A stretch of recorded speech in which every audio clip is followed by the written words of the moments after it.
So the million dollar question is this. Does his injury in Game 7 of the 1972 World Series at home cost the Cincinnati Reds the World Series title? Well, six and one and a half dozen of the other. A strong player.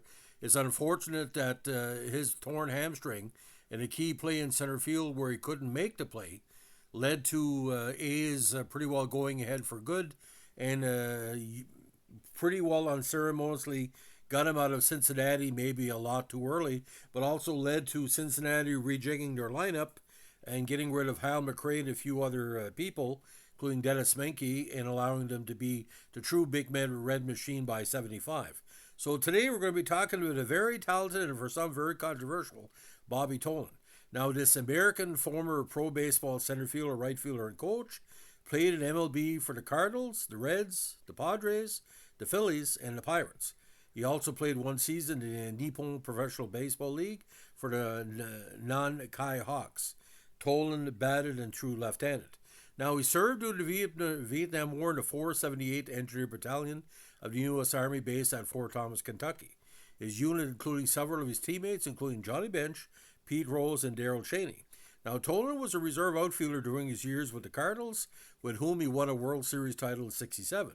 He also played the '68 National League for the National League champions. However, the Cardinals lost to the Detroit Tigers in the World Series in 7 games after leading 3-1.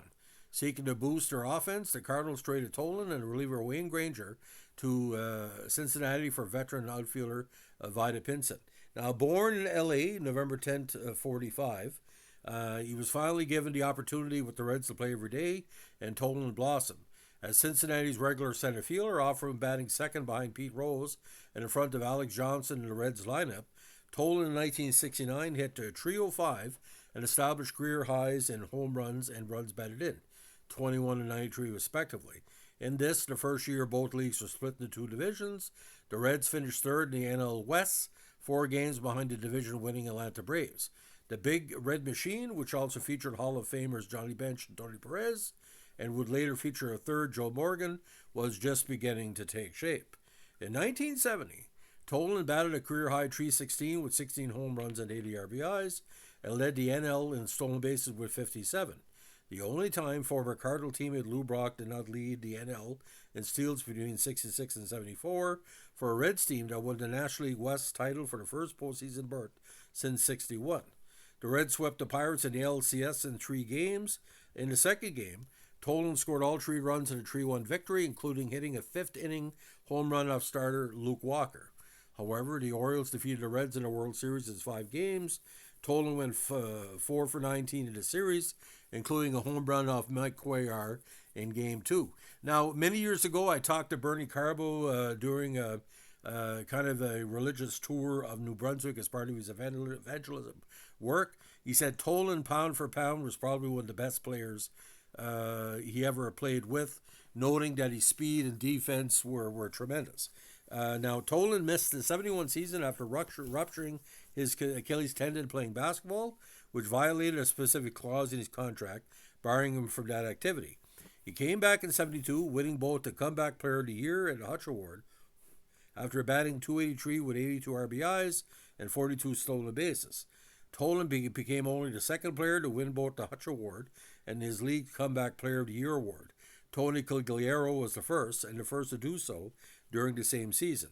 His Reds again defeated the Pirates in the NLCS, this time with the winning run scored on a wild pitch by Bob Moose, which again scored George Foster, after the Reds entered the 9th inning trailing by a run.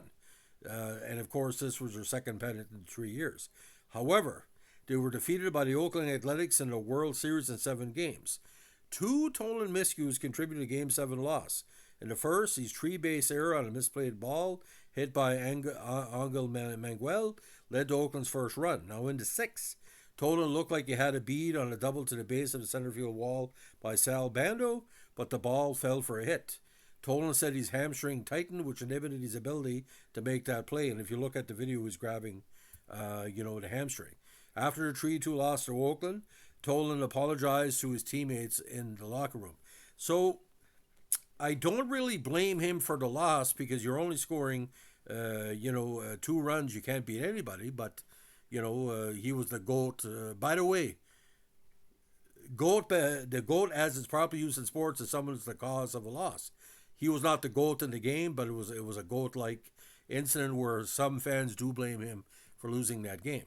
Now, the poor 72 finish spilled over the next year for Tolan, as 73 was disastrous. His batting average plummeted to 206. He became a malcontent and had several squabbles with Reds management.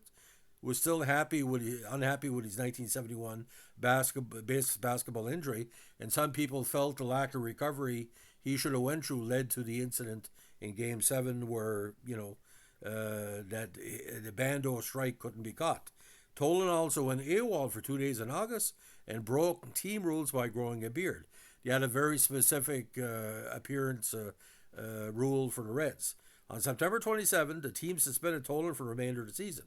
The Reds won yet another division title, but the suspension forced Tolan to miss the NLCS, which the Reds lost to the Mets. At the end of the season, the Reds traded Tolan to Padres for key pitcher Clay Kirby. After the trade, the Major League Baseball Players Association filed a grievance on Tolan's behalf. During the 74 season, in which he batted 266 in 95 games, he learned that he had won his grievance. Tolan demanded that the Reds publicly apologize to him because his name had been slandered, but never got the apology. Slander to what concept? That's the question. They weren't saying he wasn't a good player, but they were saying he basically was, not saying immature, but inefficient in regarding to off-field practices. Now, when he was released by the Padres after batting 255 and 75, he then signed with the Phillies as a free agent, and in 76 batted 261 as part-time outfielder. The Phillies won the National League East title to earn their first postseason appearance since the Whiz Kids were swept by the Yankees in 1950. However, Tolan's former team, the Reds, defeated the Phillies in the NLCS. Now, Tolan played professionally in Japan in 78. He was also a coach for the Padres from 80 to 83. During his strike of 81, Tolan was dispatched to Walla Walla, Washington, where he was Tony Gwynn's first hitting coach. Tolan was also player-manager of the St. Petersburg Pelicans, a team in the Senior Pro Baseball Association, in the 2 years of the league's operation from 89 to 90. In his major league career, Tolan batted 265 with 86 home runs and 497 runs batted in 1,282 games played. Now, Tolan is married to Marian Trahan, and they have a son, Robbie Tolan, who plays pro baseball in the Nationals organization. On December 31st, 2008, unfortunately, Robbie was shot by a Bel Air, Texas policeman, allegedly investigating reports of a stolen car after confrontation in the Tolan driveway. The younger Tolan was unarmed and driving his own vehicle. The bullet lodged in Tolan's liver. The injury may have ended his pro baseball career, and an investigation into the shooting was undertaken. Now, Tolan's cousin, Eddie Tolan, was a sprinter who won 2 gold medals in the 32 Summer Olympics, so the speed runs in the family. So what I hope you take this the right way. When I was watching the Reds later on, and I heard a little bit about Tolan's machinations and certain things, he didn't really fit into the big red machine concept because think one, think all, as we say. Dennis Menke didn't fit, in my opinion. Hal McRae didn't fit. McRae went on to success with Kansas City, but he was a little bit of crackpot. And Menke wasn't really like a Dave Concepcion numbers. To me, the big red machine, and you got to look at this. You got the first base. You got either Dreesen or Perez. Okay. Second base Morgan. Shortstops Concepcion. Rose, Griffey, Geronimo, and Foster. That's the big red machine to me. See what doesn't belong. Tolan didn't belong. Not as a good quality as George Foster and even as Ken Griffey Sr. Menke didn't belong. He couldn't even compete with Pete Rose and Joe Morgan for statistics and overall stuff. But you look at that team. Foster was an MVP in the 1970s. Rose was an MVP. Johnny Bench was an MVP. And Joe Morgan's an MVP. So he was a talented player, but not talented enough. This would be a comparison to Pierre Mondu with the Montreal Canadiens, and he's on the same team with Guy Lafleur, Steve Shutt, Jacques Lemaire, Bob Gainey, all these players.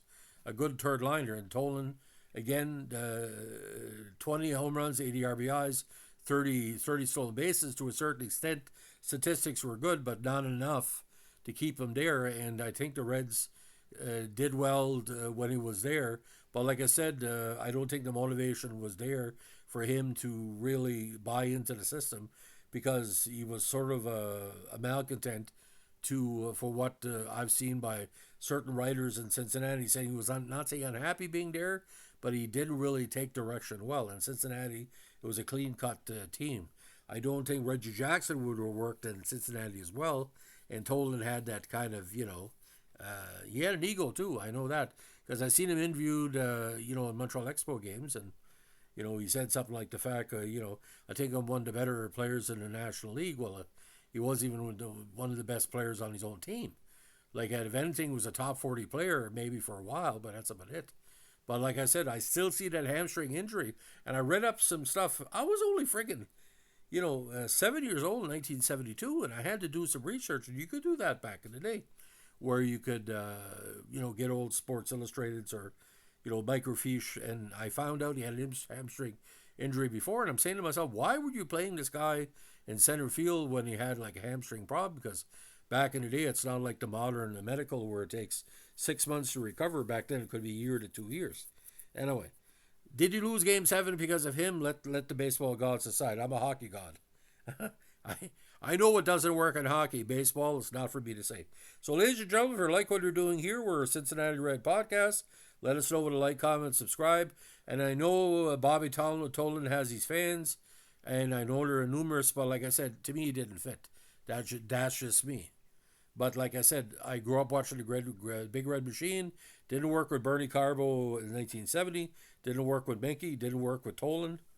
And here we are. And he got later on, and he got rid of McRae, gave Foster a final chance, and that's why we're there. If I was going to pick two players, either Tolan or Foster, I would go with George Foster and with Griffey. Thanks for listening. Bye.